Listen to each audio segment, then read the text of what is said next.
हमारे साथ ही रहिएगा। संजीव त्रिवेदी, अब आपके पास आ रहा हूं।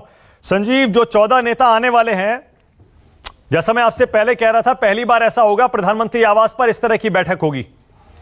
हालांकि ज्यादातर पार्टियों का स्टैंड तो क्लियर है संजीव, लेकिन अंदर से खबर क्या आ रही है, इस मीटिंग का एजेंडा क्या होगा? प्रधानमंत्री और गृह मंत्री और रक्षा मंत्री एनएसए किस बात के लिए इन पार्टियों को राजी करना चाहते हैं? संजीव, मारक, आपने शुरुआत में ही कहा ये दूसरी क्रांति प्रधानमंत्री की है, यानी कि पहली क्रांति वो जो अगस्त 5, 2019 को देखी गई थी, जब आर्टिकल 370 वापस किया गया था। और उसके बाद से जो सिलसिला था 2 साल का, हमने देखा कि किस तरह से वहाँ पर नज़रबंदी हुई। अब वो नज़रबंद नेता आज दिल्ली यहाँ प्रधानमंत्री निवास पर आमने सामने टेबल पर बैठेंगे। वो 14 नेता जो मुख्य धारा के नेता माने जाते हैं जम्मू कश्मीर में, और मीटिंग करेंगे। हर मीटिंग का कोई ना कोई एजेंडा होता है, लेकिन मानक यहाँ कोई एजेंडा नहीं है। आज इस मीटिंग को एजेंडा लेस रखा गया है, क्योंकि सभी दलों की, सभी पक्षों की अपनी अपनी पोजीशंस हैं, और उन पोजीशंस को डाइल्यूट करके एक मीटिंग के लिए सामने आए, ऐसा संभव नहीं था। इसीलिए बहुत ही सूझबूझ दिखाते हुए केंद्र सरकार ने इस बैठक को एजेंडा लेस रखा है। अब सरकार का पक्ष समझते हैं तो सरकार तो आप जानते हैं उसका ये है कि पिछले दिनों उसने वहाँ पंचायत स्तर के चुनाव करवाए, डीडीसी के चुनाव हुए वहाँ पर, और जाहिर है कि इलेक्शनरिंग के प्रोसेस में, चुनाव की प्रक्रिया में पहला कदम रखा जा चुका है।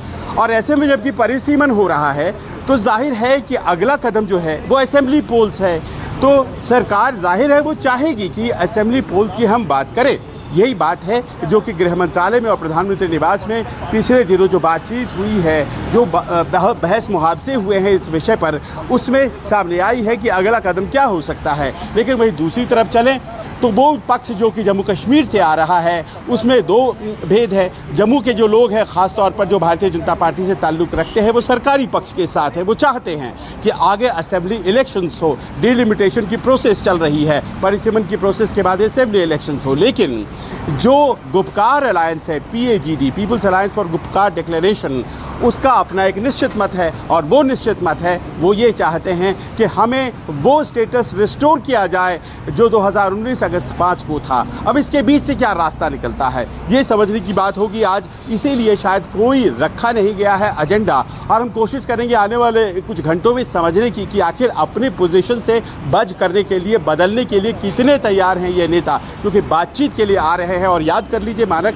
कि उन्होंने असेंबली इलेक्शन की बात पर भले ही अपना रुख व्यक्त नहीं किया है, लेकिन डीडीसी के इलेक्शंस में पार्टी के आधार पर चुनाव लड़े थे, 7 बड़ी सीटें जीती थी PAGD ने। तो कुल मिलाकर एक इलेक्शनिंग के प्रोसेस में वो शामिल हो चुके हैं। क्या असेंबली इलेक्शंस में वो शामिल होंगे? क्या 370 की बात को पकड़ेंगे? नजरें इस बात पर। ठीक है, बिल्कुल। कुंदन, आपके पास आ रहा हूं। कुंदन, बताइए, आप भी लगातार फॉलो कर रहे हैं। कुंदन, आपके पास क्या खबर है? अच्छा, कुंदन से संपर्क टूट गया है, लेकिन एक और अपडेट आपको दे दें। पीएम मोदी की इस बैठक से पहले जम्मू में डोगरा फ्रंट ने महबूबा मुफ्ती के खिलाफ प्रदर्शन किया है। आइए आपको ले चलते हैं पंकज शर्मा के पास, उनकी लाइव रिपोर्ट देखिए। पंकज, देखिए, ये जो मीटिंग आज होने जा रही है, इस मीटिंग को लेकर जो जम्मू केंद्रित विपक्षी पार्टियां हैं, उन्होंने लगातार ये प्रोटेस्ट किया है कि आखिरकार क्यों इस मीटिंग में जम्मू की पार्टियों को नजरअंदाज किया गया। उनका कहना है कि कश्मीर की पार्टियों को जो है, कश्मीर के नेताओं को ज्यादा तरजीह प्रधानमंत्री नरेंद्र मोदी ने दी है। और लगातार हमने देखा कि चाहे वो पैंथर पार्टी हो, चाहे वो शिवसेना हो, चाहे वो शिवसेना डोगरा फ्रंट हो, या कुछ और पार्टी, उन्होंने लगातार कहा कि हम उन लोगों को प्रधानमंत्री नरेंद्र मोदी ने मीटिंग में क्यों बुलाया जो चाइना की बात करते हैं, जो पाकिस्तान की बात करते हैं। और अभी आप देखिए, आज जो मीटिंग होने जा रही है, उस मीटिंग के में जो महबूबा मुफ्ती है, जिनको न्योता दिया गया है, उसके खिलाफ यहाँ पर प्रोटेस्ट हो रहा है। ये जो यहाँ पर आप देखिए कि महबूबा मुफ्ती को यहाँ पर तिहाड़ जेल के पीछे, सलाखों के पीछे दिखाया गया है। जो यहाँ पर बैनर लगा, उस पर लिखा हुआ है कि पाकिस्तान समर्थकों की जगह जो है वो तिहाड़ जेल में है। और ये देखिए, लगातार महबूबा मुफ्ती के खिलाफ जम्मू में प्रोटेस्ट हो रहा है। ये प्रोटेस्ट किया जा रहा है शिवसेना डोगरा फ्रंट के नेता कार्यकर्ताओं की ओर से, क्योंकि हाल ही में हमने देखा कि मीटिंग से ठीक पहले महबूबा मुफ्ती ने जो है पाकिस्तान का राग अलापा था। कैसे जो है पाकिस्तान की जो है हर बार महबूबा मुफ्ती बात करती है, पाकिस्तान का राग अलापा, उसके खिलाफ देखिए किस कदर प्रोटेस्ट हो रहा है। हालांकि आपको बता दें कि जितने भी जम्मू में कुछ पार्टियां हैं, पॉलिटिकल पार्टियां, उनके मुद्दे अलग हैं। जो कश्मीर केंद्रित पॉलिटिकल पार्टी, उनके मुद्दे अलग हैं। और ये देखिए, जो यहाँ पर समर्थक हैं शिवसेना डोगरा फ्रंट के, लगातार प्रोटेस्ट कर रहे हैं। यहाँ पर आप देखिए कि जितने भी लोग हैं हाथों में तिरंगा झंडा लिए हुए हैं, और ये देखिए जो महबूब मुफ्ती है उसको यहाँ पर तस्वीर में दिखाया गया है कि तिहाड़ जेल के पीछे, यानी पाकिस्तान समर्थकों की जगह तिहाड़ जेल में है। और ये देखिए यहाँ पर जो शिवसेना डोगरा फ्रंट के नेता कार्यकर्ता हैं वो सड़कों पर बैठे हुए प्रोटेस्ट कर रहे हैं कि क्यों प्रधानमंत्री नरेंद्र मोदी ने जो पाकिस्तान समर्थक हैं उनको क्यों बुलाया गया। लगातार हमने देखा कि जम्मू में कई पॉलिटिकल पार्टी ने प्रोटेस्ट किया, उन्होंने कहा कि जो नेता बात करते हैं चाइना की, पाकिस्तान की, उनको मीटिंग में क्यों बुलाया गया। और ये देखिए सड़क के बीचों बीच ये शिवसेना डोगरा फ्रंट के कार्यकर्ता नेता हैं जो कि बैठे हुए लगातार प्रोटेस्ट कर रहे हैं। प्रोटेस्ट हो रहा है महबूबा मुफ्ती के खिलाफ। आइए यहाँ पर शिवसेना डोगरा फ्रंट के जो नेता है शोक गुप्ता, इनसे बातचीत कर लेते हैं। आपको लगता है कि मीटिंग होने जा रही अच्छी पहल है प्रधानमंत्री नरेंद्र मोदी की कि सभी जो मेन स्ट्रीम पार्टी उनको बुलाया गया है? वो विषय नहीं है, विषय ये है जो पाकिस्तानी है, जो पाकिस्तानी सोच वाले लोग हैं, जो देश का समर्थन करने वाले हैं, जो पाकिस्तान की आवाज को बुलंद करने वाले हैं, उनका हिंदुस्तान के अंदर कोई जेल नहीं है, तिहाड़ जेल के अंदर जगह। ये देखिए लगातार कहा जा रहा है कि जो पाकिस्तान समर्थक हैं उनकी जगह तिहाड़ जेल में है। लगातार हम देख रहे हैं कि कैसे जम्मू केंद्रित जो विपक्षी पार्टियां लगातार ये कह रही हैं कि उन्हें जो है वो कम तरजीह दी गई है कश्मीर के मुकाबले। लगातार आप देखिए कि किस कदर जम्मू में प्रोटेस्ट हो रहा है। प्रोटेस्ट इस बात को लेकर हो रहा है कि आखिरकार क्यों प्रधानमंत्री नरेंद्र मोदी ने उन नेताओं को मीटिंग में बुलाया जो अक्सर पाकिस्तान की बात करते हैं, चाइना की बात करते हैं।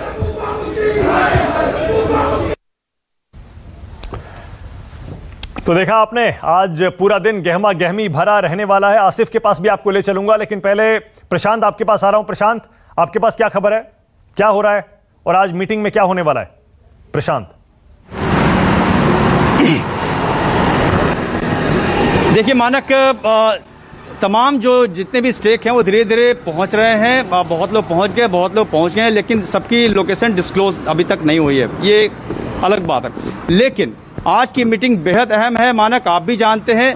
दरअसल में जो तस्वीर अब दिखाई दे रही है इस मीटिंग की, अब हालांकि डिस्क्लोज नहीं किया गया एजेंडा क्या है, लेकिन अब वो दिखाई दे रही है। ऐसा लग रहा है कि अब पूरे कश्मीर की बात करें तो ऑल पार्टी मीट जो बुलाई गई है उसका कोई भी नेता की पहले कोई विरोध के स्वर सुनाई नहीं दिए जो आमतौर पर पहले होते रहे, वो नहीं सुनाई दे रहे हैं। तो क्या पहले इस मीटिंग की कोई ऐसी बात हो गई है, ये एक सवाल सामने नजर आता है। दूसरी बात कि जम्मू कश्मीर में एक अम्ब्रेला क्रिएट कर दिया गया है एडमिनिस्ट्रेशन का पूरा, उसी अम्ब्रेले के नीचे ही अब सबको काम करना है। ये तस्वीर भी अब साफ साफ दिखाई दे रही है।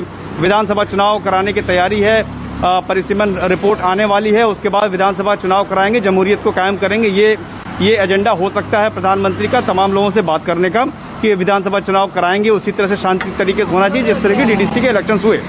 तो अब इसी सब बात को लेकर के सबसे बातचीत करनी है, लेकिन अब नतीजे चाहे कुछ भी हो, लेकिन एक अम्ब्रेला क्रिएट हो चुका है कश्मीर में जिसको हेडेड बाय लेफ्टिनेंट गवर्नर, उसको एडमिनिस्ट्रेशन वहां पे चला रहे हैं। अब उसमें चाहे बीजेपी जीते, नेशनल कॉन्फ्रेंस जीते चुनाव में या फिर कोई जीते, तो कानून व्यवस्था एक तरीके से इनका जो दावा है कि उन्होंने अच्छी बना ली है। तो शायद इसीलिए प्रशांत अभी आप कह रहे थे कि ये सारे नेता अभी आपको अभी दिखाई नहीं दे रहे हैं, लेकिन इस वक्त खबर ये आ रही है कि फारूक अब्दुल्ला अपने घर से निकल चुके हैं और वो दिल्ली आने के लिए अपने घर से निकले हैं। आपको पता ही होगा 3 बजे ये प्रधानमंत्री के साथ मीटिंग रखी गई है। बहुत से नेता अब सुबह सुबह की फ्लाइट लेकर दिल्ली पहुंच रहे हैं। तो फारूक अब्दुल्ला अपने घर से निकल चुके हैं दिल्ली आने के लिए। अब सीधे आसिफ के पास ही आपको ले चलता हूं। आसिफ, क्या सारे नेता आज सुबह ही निकले हैं या कुछ कल भी निकल चुके हैं? आसिफ।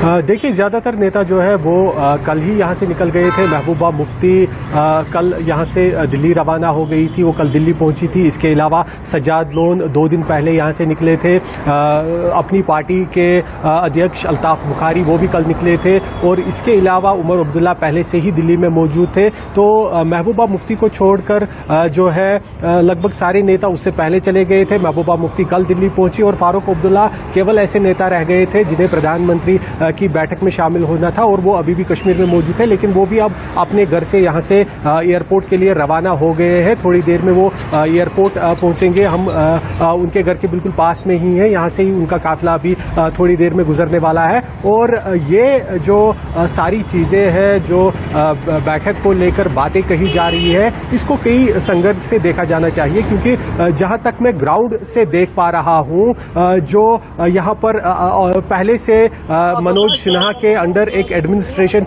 चल रही थी, डिमिलिटेशन का प्रोसेस चल रहा था, उसकी जो मियाद है वो नेक्स्ट मार्च तक बढ़ा दी गई थी। और ये आप देख सकते हैं फारूक अब्दुल्ला का काफिला, पहले मानक में आपको दिखा दूंगा, यहाँ से अभी गुजर रहा है। जो उनकी गाड़ियां हैं वो आप देख रहे हैं, सिक्योरिटी की गाड़ियां निकल रही है। और मानक जो मैं बता रहा था कि डिलिमिटेशन का प्रोसेस ऑलरेडी चल रहा था और साथ ही साथ यहाँ पर केंद्र शासित सरकार चल रही थी, तो ऐसा कोई इशू नहीं था कि डिलिमिटेशन या अगर आने वाले समय में इलेक्शन कराने हो तो उसके लिए केंद्र सरकार की तरफ से कोई इस तरह की बड़ी पहल होती, क्योंकि हमने देखा डीडीसी इलेक्शन हुए, उसमें पीएजीडी जो गुपकार अलायंस है उन्होंने भाग लिया और संभावना थी कि शायद खुद फारूक अब्दुल्ला, उमर अब्दुल्ला या महबूबा मुफ्ती अगर नहीं भी लड़ते लेकिन उनकी पार्टियां इलेक्शन में हिस्सा लेती। तो इसको जो है इलेक्शंस या डिलिमिटेशन के प्रोसेस के साथ देखना इस बैठक को मेरे हिसाब से गलत होगा।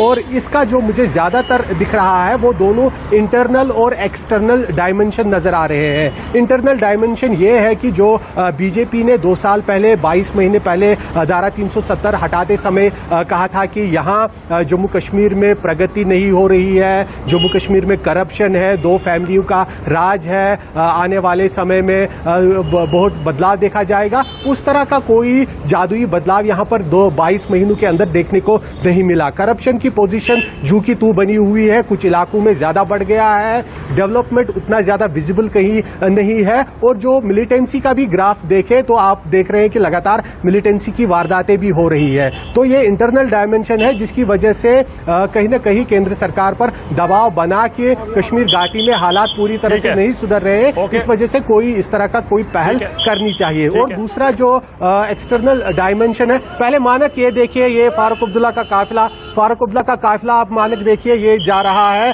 फारूक अब्दुल्ला का जो एयरपोर्ट की तरफ ये काफिला है वो निकल चुका है। आप देख सकते हैं ये फारूक अब्दुल्ला इस गाड़ी में बैठे हुए हैं, ब्लैक कलर की स्कॉर्पियो है, जैमर के पीछे इसमें फारूक अब्दुल्ला बैठे हुए हैं, अकेले वो इस समय जा रहे हैं। उनकी सुरक्षा के लोग उनके साथ है, लेकिन खुद फारूक अब्दुल्ला जो है ओके आसिफ बता रहे थे फारूक अब्दुल्ला दिल्ली के लिए निकल चुके हैं। अमित रैना आपके पास आ रहा हूं। अमित, ग्राउंड रिपोर्ट्स तो हम लेते ही रहेंगे। अमित रैना कश्मीरी एक्टिविस्ट हैं, रूट्स इन कश्मीर से जुड़े हुए हैं, लगातार कश्मीरी पंडितों के लिए आवाज उठाते हैं। अमित, इस बैठक में आपको लगता है आज फुल स्टेटहुड की कोई बात हो सकती है, डिलिमिटेशन या इलेक्शन, आपको क्या उम्मीद है? की खबर है उस हिसाब से तो स्टेटहुड की भी बात है और डिलिमिटेशन की भी बात है। और एक बड़ा ओपन एजेंडा रखा है सरकार ने, बहुत ही रिस्क लेके रखा है, अपने वोट बैंक को रिस्क में लेकर रखा है। और उसके बाद भी उन पार्टीज को बुलाया जिसको लेकर पूरे राष्ट्र में सवाल उठ रहे हैं कि जिन्हें आप पिछले हफ्ते तक देश के दुश्मन, पाकिस्तान के पिट्ठू और पाकिस्तान के स्टूडेंट्स कह रहे थे एकाएक क्या हो गया। तो काफी रिस्क लेकर भारतीय जनता पार्टी की सरकार ने बुलाया है इनको। होगा क्या पता नहीं। स्टेटहुड की बात सोर्सेस कह रहे हैं कि बिल्कुल होगी, हालांकि काफी भारतीय जनता पार्टी के प्रवक्ता पब्लिकली कह रहे हैं कि नहीं होगी, सिर्फ डिलिमिटेशन की बात है, मगर एक ओपन एजेंडा है। तो मुझे लगता है स्टेटहुड की बात होगी। ओके, क्या इलेक्शन के लिए अमित कश्मीर तैयार हो गया है, रेडी है आपके हिसाब से? नहीं, बिल्कुल तैयार नहीं है। देखिए क्यों तैयार नहीं, उसके कारण काफी हैं, उसके मल्टीपल रीजंस हैं। एक तो जब तक आपकी डिलिमिटेशन एक्सरसाइज पूरी नहीं होती है तब तक तैयार नहीं है।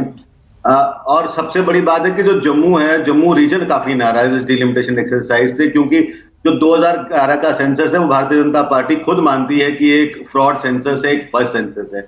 अगर आप फ्रॉड सेंसस और फर्स्ट सेंसस के बेसिस पे डिलिमिटेशन एक्सरसाइज कर रहे हैं तो वो अपने आप में कंट्रोवर्सी बनाएगा, क्योंकि कल आप जब कॉन्स्टिट्यूएंसीज क्रिएट करेंगे तो हो सकता है काफी लोगों की नाराजगी और वो वापस उसी बात पे कहें कि हमने आपको पहले ही कहा था ये फर्स्ट और फ्रॉड सेंसस है। तो सरकार को वेट कर लेना चाहिए था, 2021 का सेंसस आने वाला था और उसको लेकर कर लेते। ऑन नहीं अभी कहाँ सेंसस, अभी तो अमित अभी तो 2021 के सेंसस में बहुत टाइम है। आप कोविड का हाल देखिए ऐसे में, और ऊपर से आप जानते ही हैं सीए एंटी सीए प्रोटेस्ट भी हैं जो अभी ठंडे तो पड़े थे कोविड की वजह से। अभी सेंसस में बहुत इफ और बट हैं। मैं कह रहा हूं जम्मू कश्मीर में इलेक्शन की मांग कर कौन रहा है? हाँ। इन तीन राजनीतिक पार्टियों के अलावा मुझे नहीं लगता किसी सिविल सोसाइटी ग्रुप ने इलेक्शन की मांग करी है। आपने पर इलेक्शन तो करवाना ही है अमित, इलेक्शन तो करवाना ही पड़ेगा। मैं ये नहीं कह रहा हूं। मैं कह रहा हूं कि जब आप स्लेट क्लीन कर रहे हैं तो उसे पूरी तरह से क्लीन करके ठीक से करिए। डेमोक्रेसी में इलेक्शन का कोई ऑल्टरनेट नहीं है। हाँ। मगर जब आप स्लेट करने बैठे हैं तो उसको पूरी तरह से क्लीन करके एक नया कश्मीर बनाने बैठे हैं तो पूरी तरह से क्लीन करके करिए। ओके, ऑलराइट, एक ब्रेक ले रहा हूं, चर्चा चलती रहेगी। मनोज यादव आए बीजेपी से, रिपोर्टर्स भी मौजूद है मेरे साथ। छोटा सा ब्रेक ले रहा हूं, मेगा कवरेज जारी है।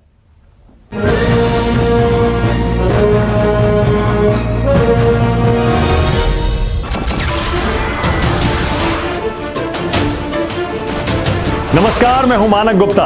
अगर आपको हमारा ये वीडियो पसंद आया हो तो इसे लाइक और शेयर जरूर करें, और हां, हमें सब्सक्राइब और फॉलो करना ना भूलें ताकि आप देश और दुनिया की कोई खबर मिस ना करें। तो जुड़े रहिए हमारे साथ और देखते रहिए News 24।